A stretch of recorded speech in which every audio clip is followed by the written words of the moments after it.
Azul DevRel Espresso, brewed for Java minds. Hi there. Today we will talk about acronyms that are used in the security environments. I stumbled upon a couple of them, and I think it might be helpful to get a better understanding of what they mean. So my name is Gerrit Grunwald. I'm working for Azul, and as already mentioned, today is all about security and acronyms that are used in security. So for example, CVE, CWE, NVD, CVSS, KEV, EPSS. So when I heard that the first time, for me it was like, what?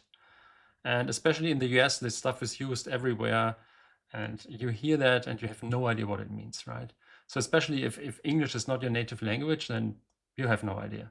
So I looked them up and tried to create a little presentation to explain it to you, and I hope it's helpful. So what do they mean, right? Let's start with the CWE. That's the common weakness enumeration. And that means if you find a weakness in software, for example, then you can file this CWE and it gets an ID, and then it's known that this piece of software has a weakness. That's all it means, right? It's a community developed list of software and hardware weakness types, and you can find it under cwe.mitre.org. Or you can also follow just the QR code if you would like to know more about it. So this is in principle everything you need to know about CWE. It's all about the weakness itself. That's it, right?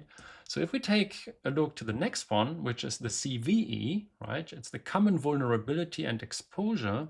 This is then a vulnerability, right? So that means we have a weakness. Now we figure out, oh, based on that weakness, there is a vulnerability in my software.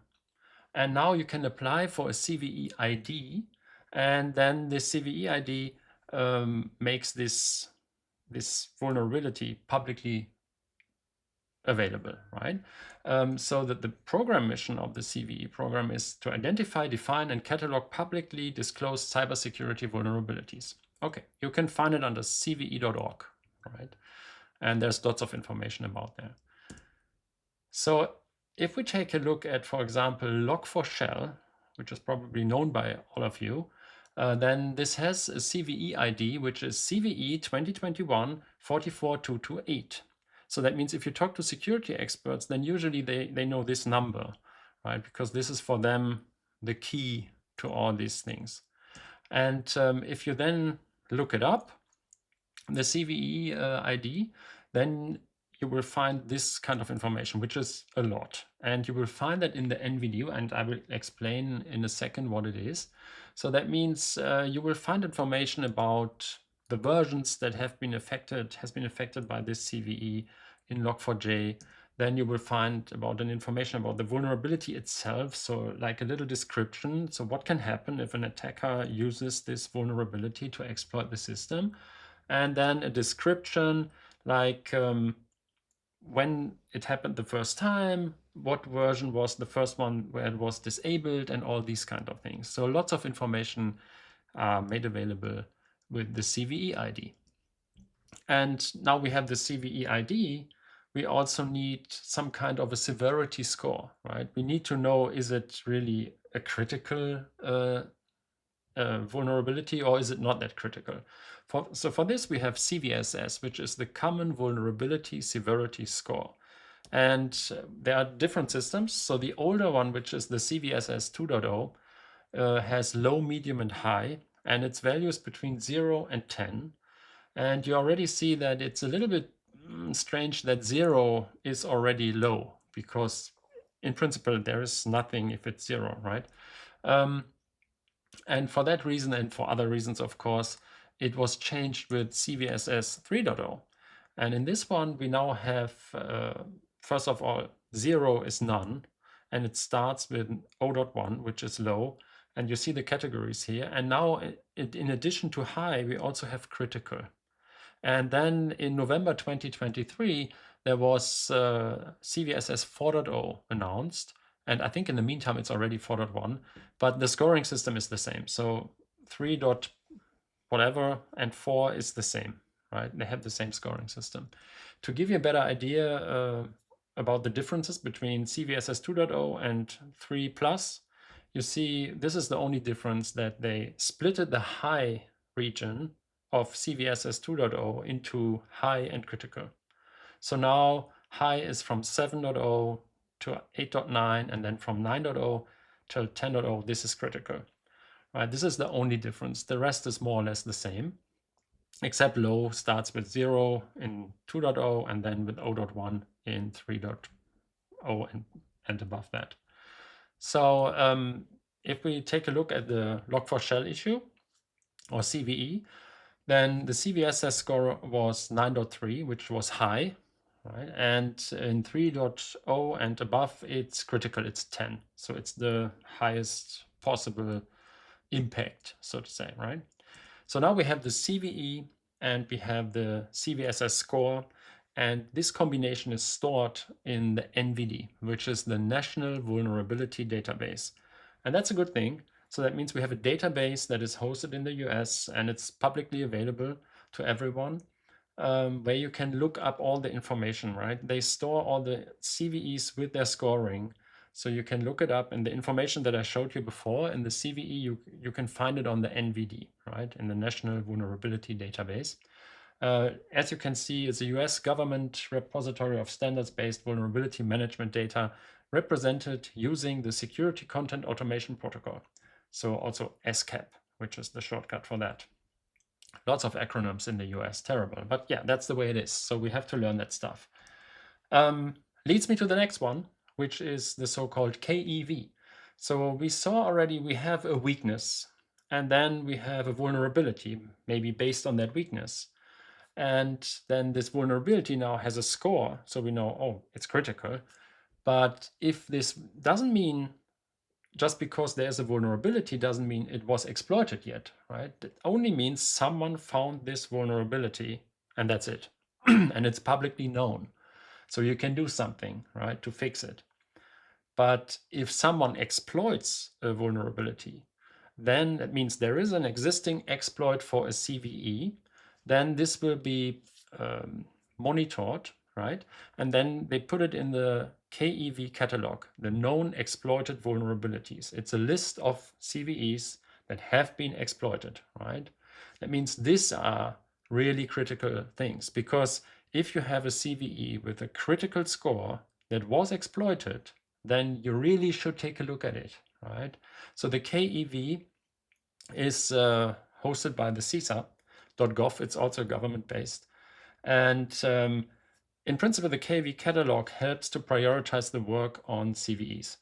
Because if you just have the CVEs, then you have a huge list, and it says maybe you have 100 CVEs to check, and 20 of them are critical. So you have to check each of them, right?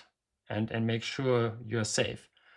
But if only one of these 20 have been exploited, then this is the one you should check first, because this is the most critical one, because there's an existing exploit, right? So that's the reason why the KEV catalog is really important, and it's free. You can access it. So if you follow the link here, you will find it. And now we saw the CVEs, right, with their score. Then we have a catalog that gives us a list of all the CVEs that have been exploited, but maybe there would be some kind of tool that can predict if there will be some CVEs that might be exploited in the near future. And yes, there is. It's so-called the EPSS.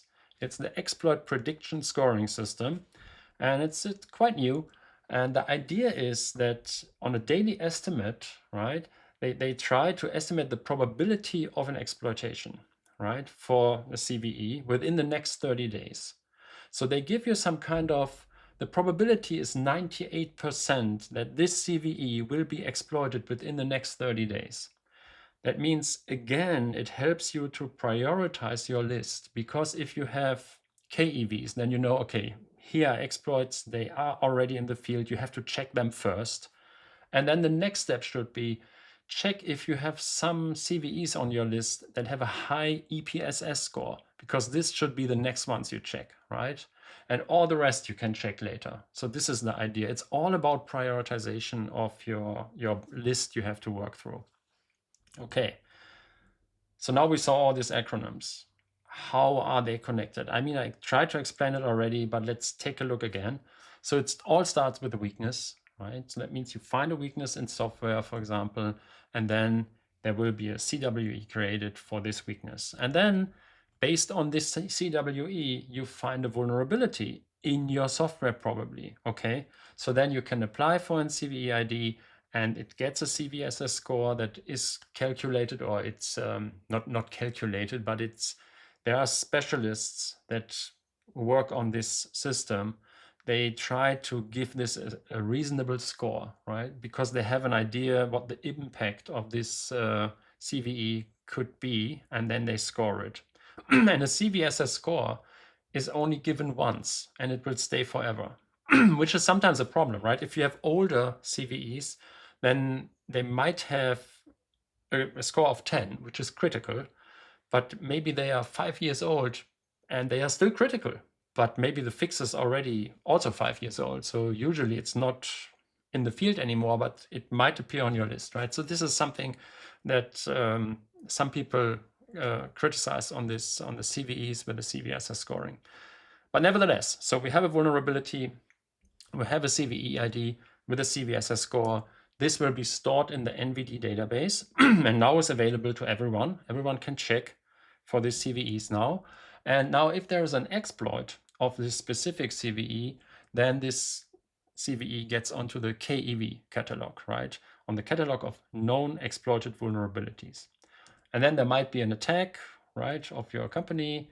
You might have been saved because you use the EPSS scoring system to figure out, oh, there was a CVE that would have been exploited within the next 30 days probably, so you can check for that. And then in the end, there is a patch for this. So this is in principle how these things relate to each other. And I hope it explains it more or less okay to you. So the conclusion to all these acronyms, just to recap one more time, a CWE is created when a weakness was encountered, right? A CVE is created when a vulnerability was found. Then the CVSS is created with the CVE by experts. And then the CVSS, the score, refers to the damage it can do if it gets exploited, right? If it was exploited, then it's a KEV. So the NVD stores this. The NVD stores the CVE with the CVSS score. The KEV is created when there was an exploit and it gets onto the KEV catalog, right? And then there's the EPSS, where they try to predict the probability of exploitation of specific CVEs. So this is in principle the explanation of these mostly used acronyms in the security area, and I hope it's somehow helpful. For me, it took some time to get into all of that, and I hope it doesn't take that long for you. So see you next time.